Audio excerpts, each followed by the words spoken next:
El siguiente segmento tiene contenido o opinión. La entrevista en A Primera Hora. Analizamos los hechos del momento junto a sus protagonistas. Bueno, a esta hora de la mañana, cuando son las 7:38, estamos retrasados, le cuento, señor Daniel Montalvo, con 8 minutitos, a las 7:30 estaba programada la entrevista con el señor Santamaría, quien es un especialista tributario. Lo hemos visto que ya le han atendido con su cafecito buen día, entonces, pero él puntual, ¿ah? Puntualito, es que es lunes. Señor Santamaría, ¿cómo está? Muy buenos días, José Antonio, Daniel, un gusto estar con ustedes y un afectuoso saludo a todos los queridos radioescuchas. Falta, por favor, el saludo a la distancia, a los contertulios titulares, que por favor... No les mandamos un saludo a los contertulios porque entendemos que están plácidamente y merecidamente descansando. De vacaciones. Así que dejémoslos que esta semanita que descansen y un saludo efectivamente a la distancia. Lo hemos invitado para hablar acerca de la Ley de Simplicidad y Progresividad Tributaria, que se supone el día de hoy, 9 de diciembre, va a entrar en debate en la Asamblea. ¿Cómo se ve desde afuera un poco este número de artículos que me parece son 50? 50 más 7 disposiciones generales, 57 en general. ¿Cómo lo ve desde afuera un experto tributario desde la perspectiva de beneficio, no pensando en la recaudación de los $600 millones que necesita el Estado, sino en cómo va a incorporarse dentro de la dinámica tributaria de los que tributan? Muy bien. A ver, yo creo que es que una ley tributaria en sociedad, un país en desarrollo, una ley tributaria es la mejor muestra de que ese país puede sentar, sus fuerzas políticas en este caso, puede sentarse, dialogar y construir una plataforma mínima, porque en el país todavía no tenemos una agenda de desarrollo nacional, pero al menos una agenda mínima de lo que le falta a este gobierno para terminar su mandato, que es no más allá de 1 año, 4 meses o algo así.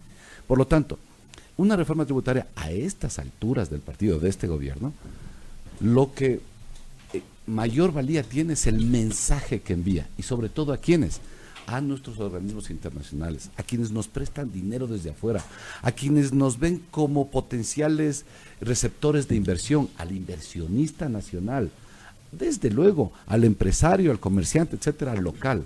Es decir, un país que no tenga una visión clara, que desde luego el país no la tiene, pero que a través de una ley no pueda armar un mínimo consenso para que los actores económicos nacionales e internacionales, y sobre todo los acreedores, nos puedan confiar sus recursos, ya como préstamos, ya como inversión.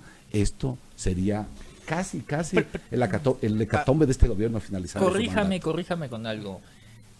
Yo sé que no menos de 37 reformas tributarias se han realizado en la última década. En el país tenemos, mira, la CEPAL acaba de publicar algo que es gracioso, porque dice que en toda América Latina se han hecho 157 reformas.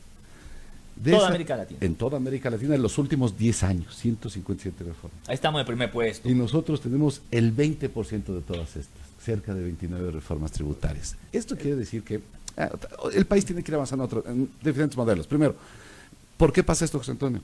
Porque el presidente Moreno hizo la primera reforma en el 2017, le llamó Ley de Reactivación Económica, no reactivó absolutamente nada. El presidente Moreno no tenía idea de cómo gobernar el país y tenía una visión del expresidente Correa, era el hijo del correísmo y tenía una visión absolutamente distinta a la que ahora presenta. Luego en el 20 de agosto del 18 sacó la Ley de Fomento Productivo con una visión absolutamente distinta a la Ley de Reactivación Económica que había hecho en el 2017. Claro, los que estudiamos algo esto decimos, esto parece que nos íbamos para el norte y ahora vamos al sur. Bueno, claro, si bebe no conduzca. Sí, es medio así. Y ahora una ley que la verdad este efecto recaudatorio que el gobierno le pone de 600 millones no es así. ¿Por qué? Porque esta reforma es la parte tributaria del proyecto anterior. Es decir, los artículos ya se los conocía. Claro. ¿Qué pasa con las empresas? Especialmente con la inversión del exterior. Antes de que entren las reformas, ejecuta las acciones para evitar el tributo, por ejemplo. Y de forma lícita. Hoy día no hay impuesto al dividendo que se paga al accionista del exterior, porque así establece nuestra legislación. Con la reforma se está agravando con un impuesto al dividendo al accionista del exterior. ¿Qué hicieron todas las casas matrices del exterior en el país? Repartieron dividendos ahora, cuando no hay tributo, y por lo tanto, este es un simple ejemplo que muestra que la reforma tributaria planteado estos 600 millones que van a recaudar, no lo recaudará. Nosotros hemos hecho análisis de 400. Es lo que pasa, digamos, cuando se anuncia el incremento de la gasolina. Usted ve en la noche anterior lleno, pero no sucede, uno no puede mantener el tanque lleno un año, pues, ¿no? Pero tampoco vas a volver a poner plata. En el caso de la gasolina tú lo vas a necesitar. Sí, pero el próximo año que difícilmente vas a volver a traer o reinvertir esos dividendos. Yo le planteo algo quizás más cercano al bolsillo, Napoleón. Nos van a grabar o podrían grabarnos con impuesto al valor agregado los servicios estos que se consumen en el exterior, y me refiero a las plataformas de música, de televisión en streaming, al transporte. No he dado ninguno de los nombres porque así es. Después nos van a pasar una factura de comercialización, pero todo el mundo sabe de qué servicios estamos hablando. Esos servicios no se cobran ni se facturan nunca en el Ecuador. Así es. ¿Cómo nos van a grabar con ello? Esto es un tema interesante, Daniel, ¿por qué? A ver, en primer lugar, el tema de servicios digitales, ¿qué se entiende por servicio digital para empezar? Es el provisto por una plataforma del exterior, porque luego, si la plataforma está en el país, entonces está regulada y ya factura y ya se paga todos los impuestos. Una plataforma del exterior que se envía a un dispositivo electrónico que está situado en el Ecuador, cuyo IP le pertenece a un ciudadano ecuatoriano. Porque acordemos que estos equipos tienen una especie de domicilio, de nacionalidad, cédula, que es el IP vinculado a la persona natural. Y por lo tanto, ¿qué ha hecho el mundo? Lo que ha hecho el mundo entero, sí, efectivamente es un combate. ¿Por qué? Porque vamos a poner un ejemplo cualquiera de un proveedor de servicio digital que factura desde Nueva York. Pongamos cualquier ejemplo sin dar nombres, y a través de ese servicio nos vende transportación, nos vende entretenimiento, cualquier cosa. Lo que pasa es que todo el mundo le estaba dando plata a esta empresa que está en Nueva York. Esta empresa se quedaba con un porcentaje y luego la diferencia le manda al proveedor final, al prestador de servicio que está en el país, ¿no es cierto? Suponer un ejemplo rápido, supongamos de un transporte. Si yo cojo un transporte a través de una plataforma y me cuesta la carrera $5, esos $5 viajan a Nueva York. En Nueva York se queda el 25% real y los $4 le entregan al señor taxista o el señor que tenía esta unidad de transporte que me movilizó. Luego, ¿qué pasaba entonces? Que las plataformas digitales comenzaron a ser un escudo perfecto para la fiscalidad. ¿Por qué? Porque si el país de origen, en este caso Ecuador, no cobra impuestos, el país en este caso los Estados Unidos, donde estaba situada la compañía, sí le cobraba impuestos, claro. Y Europa comenzó a saltar y dijo, ¿y por qué tienen que pagar un impuesto a las ventas o a la renta en los Estados Unidos, servicios digitales que se prestan en Francia y pagan los franceses, o en España y pagan los españoles? Y entonces esto ha comenzado a apropiarse. Resumen, el Ecuador lo que está diciendo es, metámonos al tema de grabar a las plataformas digitales. Yo creo que esto es correcto en la medida en que se grabe con impuesto a la renta a la plataforma y con IVA al consumidor final. ¿Por qué? Porque el servicio de plataforma es un servicio generalmente acopiado, beneficiado y utilizado por las clases medias altas del país. Si estas clases medias altas quieren seguir utilizando servicios digitales, parecería que lo más correcto es que tributen lo que les corresponde en el Ecuador y no nuevamente en el país de origen. Pero ya pagan, pues este servicio paga una salida de divisas.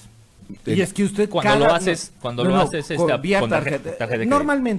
Normalmente ocurre a través de una tarjeta siempre, de crédito. Y no es que esperan a que cumplas los $5,000 que establece la ley para cobrarte. Te cobran el ISD y después te dicen, se le cobró y nunca llegó a la base de $5,000, entonces tiene crédito tributario. La verdad es que en el mundo, cuando nos comparamos entre legislaciones, nos comparamos el impuesto a la renta, el impuesto a las ventas o el IVA, etcétera, pero no el ISD, porque este es un impuesto que no existe en ninguna otra legislación, excepto Argentina, que tenía un impuesto puntual a la salida de la soja, y nosotros. Y por lo tanto, entonces, la legislación no nos huele, no nos lee, no nos pone en el mapa estos impuestos y dice, no, lo que se graba es impuesto a la renta y el IVA. Usted tiene ICD, ya, su legislación lo puso. Pucha, qué pena. Qué pena, exactamente. A ver, creo que estamos resumiendo o estamos simplificando la ley a la plataforma digital, y creo que hay muchísimo más allá. Sí. Hay acuerdos y desacuerdos dentro de la Asamblea. Se pretende incluso dividir la ley en dos partes para que en lo que están de acuerdo de una vez se apruebe y lo que no están de acuerdo se debata. Esto con el afán de viabilizar. No están de acuerdo, los legisladores no están de acuerdo en algunas cosas, entre ellas 3. El devengamiento del pago del espectro por parte de las telefónicas a través de obras de infraestructura, ya nos dirá usted qué es lo que significa en cristiano, el pago de bonos del Estado a los gobiernos seccionales, es decir, el gobierno seccional te debo plata, toma un bono, y la contribución de las empresas que facturan más de $1 millón. Analicemos los 3 temas para luego analizar en qué sí están de acuerdo. ¿Qué es lo importante de la reforma entonces? Porque sí, a ver, aclaramos algunas cosas. Hoy en la tarde se reúne la Asamblea para el segundo debate. Es decir, hoy día el país o tenemos una ley más o menos mala o no tenemos ley, lo cual sería terrible. Yo ya le he criticado a esta Asamblea de irresponsables porque que un país, capaz que los ecuatorianos comenzamos a tener las cosas como que si fuera normal, que un país civilizado como es el Ecuador no podamos reunirnos, ejecutivo, legislativo, y armar una ley, no en favor de este gobierno ni del presidente de la Asamblea, que ni recuerdo el nombre porque nunca le escucho decir nada interesante en favor del país, señor Litardo, perdón, sino por el bien de los ecuatorianos de este país, donde todos somos ecuatorianos, indios, mestizos, quien les habla y los que se creen blancos, etcétera. Entonces comenzamos a fallar como país, y por lo tanto el mensaje es, hoy el país necesita una ley. Atiendo tu consulta. Primero, la ley tiene algunos temas interesantes. Por ejemplo, el tema de impuestos especiales sobre empresas que venden más de $1 millón. Si usted vende más de $1 millón, pague 10 por 1000. Pero por 2 años, me parece. Por 3 años. Por 3 años. Un impuesto... Lo que significa en la práctica pagar, ¿qué? Una $5.000. Lo que significa en la práctica pagar del 4 al 5% más del impuesto de renta que pagó en el 2018. ¿Sí? Es una contribución. Técnicamente esto es válido, técnicamente tiene sus errores, porque hay muchos que dicen con acierto, yo vendí 8 millones, pero no gané. Exactamente, Sí. Eso es lo que quería ir. Aquí hay que tomar en cuenta que, y aquí merece la aclaración, ¿es sobre la venta o sobre la utilidad? Porque si es sobre la utilidad, yo gano $1 millón, que me cobren 5 lucas, Y está perfecto, todo bien. ¿no? Pero si yo para producir y para vender ese $1 millón, digamos, pagué servicios por 950.000 y mi utilidad es 50.000, obviamente estoy pagando ya el 10% de la utilidad, y lo más lo 25 que apagué, y esto ya comienza a ser oneroso. Y sí, tiene este error técnico. Luego, modificar el impuesto a la renta era más peligroso. Es decir, hay un error técnico, pero el error técnico se lo dispensa, se lo disculpa, porque es más peligroso modificar el impuesto a la renta y subirlo al 28, al 29%, pongo cualquiera, para que sea equiparable, y luego desmontarlo. Eso es lo peor que le puede pasar al país. En el irresponsable gobierno de Correa, se subió el IVA del 12 al 14, y luego se le bajó después de un año del 14 al 12, cuando en la teoría de la fiscalidad dice, si usted sube impuestos indirectos, sube el precio. Si usted baja impuestos indirectos, el precio no baja. Mantiene. Esto es una cosa que aprendimos hace 100 años. Bueno, pues lo que sube es el impuesto, no el precio. El precio del producto neto. Claro, porque si es que es un impuesto a las ventas, vamos a poner un ejemplo, si el precio del bien cuesta 100 y hoy 12 de IVA, cuesta 112. Si le subes el IVA al 15, mañana sube está 115 inmediatamente. A no ser que los costos de producción también paguen IVA. A no ser porque ahí también hay otra escala de costos. Peor aún, ¿no? Peor aún. Exactamente. Esto tiene... Pero usted decía que le parece o le llama la atención que una asamblea no pueda ponerse de acuerdo en una agenda mínima. Y yo le planteo, ¿no será que también quien debería proponer esa agenda mínima ha sido errático en hacerlo? Definitivamente. A ver, varios conceptos. Primero, si no tenemos una clara visión de desarrollo nacional. Mire, yo como profesor universitario que soy también, participé con la Universidad de Externado de Colombia, de la cual me preso ser su hijo en una maestría, en la reforma tributaria colombiana. Y si ustedes se ponen a ver el nivel de debate de nuestros vecinos de aquí nada más, a 150 kilómetros o 200 que estamos aquí al norte, es un debate profundo de ver, yo sé que esto va a golpear, yo sé que esto va a ser difícil. Una reforma tributaria, y esto para mensaje a los asambleístas, una reforma tributaria tiene un solo objetivo: cobrar más impuestos. Para eso se crearon las reformas tributarias. Escucho asambleístas que dicen, no voy a votar por más impuestos. Entonces, señor, salga de la asamblea, usted no sabe ni siquiera de lo que está hablando. Este nivel tan bajo de debate, lo que tenemos que decir es, ¿a quién le cobramos más impuestos? Desde luego, busquemos principios de progresividad. Cobrémosles a los que más tienen. ¿Y cómo hacemos esto? Primero, quitémosles beneficios, porque el país tiene 35 beneficios fiscales. Pero haciendo de abogado del diablo, Napoleón, le planteo la pregunta. Es año electoral. Y usted le está pidiendo que las distintas tiendas, claro, le está pidiendo a las tiendas políticas que tengan que responder por una agenda que no es la de ellos, sino la de este gobierno. Y claro, un gobierno que tiene todos los respaldos, es un gobierno democráticamente electo, pero que durante los 3 años o 2 años y medio que han antecedido a este momento, usted mismo relataba un péndulo en la visión de la conducción que no se compadece con lo que hoy está presentando. De acuerdo. No es el momento preelectoral. Desgraciadamente para el país, vamos a un proceso preelectoral. Pero vivimos en procesos electorales. Y porque vivimos en procesos electorales, porque además, este país no puede trabajar a largo plazo, porque no podemos hacer una agenda de desarrollo. Pero luego, mensaje para los nuevos gobernantes, para el nuevo que venimos en el 2021. Primero, prepárese, o sea, vea, si quiere ser presidente, estudie, prepárese, capacítese. No es tan difícil llegar a ser presidente y hacer un buen gobierno. Lo que pasa es que llegan sin tener idea absoluta de cómo gobernar un país. Luego, lo mismo pasa con los alcaldes. Claro, es que los candidatos a alcaldes primero nacen de las encuestas, no nacen de la capacidad realmente que tengan, sino de la simpatía que tengan con el electorado. De la electividad que puedas generar. Dígame, primero eso. Segundo, que los presidentes sepan que su mayor capital político debe ser invertido en grandes transformaciones. Y eso, José Antonio, y eso, Daniel, son los primeros 8 meses de mandato. El presidente Moreno tenía la posibilidad de, cuando se sentó, si hubiera entendido cómo se maneja un país, hubiera tenido la posibilidad de dejar el IVA al 14%, como ya había sido absorbido por la economía. El IVA estaba al 14%. Eso le significaba más o menos 120 millones al año. Cuidado. 2 puntos, un punto de IVA significa más o menos 530, 520 millones de dólares al año, 1.000 millones de dólares al año. Durante 4 años, 4.000 millones de dólares. Debate e información que circuló en septiembre, ¿no? Luego, parte del frame. Luego, veníamos de un evento sísmico, un terremoto terrible, y el país activó algo que se llama impuesto patrimonial. Las personas que tienen un patrimonio mayor de 2 millones de dólares en su sociedad conyugal, porque si finalmente quedó, pagaban un 9 por 1000 de contribución especial. Este impuesto deberemos volver a pensar para incorporarlo. ¿Por qué? Porque quienes tienen más de $1 millón o 2 millones de dólares son personas que tienen algún recurso económico que sí le deben aportar al país algo más. ¿Por qué, José Antonio? ¿Por qué el mensaje? El país está en las peores circunstancias económicas. Las cuentas nacionales nos dan.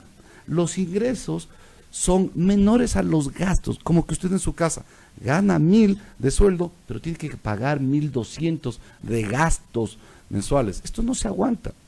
Si es cómo sale un país adelante, de acuerdo, con gobiernos que tengan clara la tecla, que sepan dónde van, con empresarios que sepan que hay que invertir, que hay que generar empleo, que hay que dejar el mal hálito y el mal comentario de que las cosas están mal, y con trabajadores que entiendan que los trabajadores del país son una clase privilegiada. Solo el 38% de la población económicamente activa tiene empleo pleno.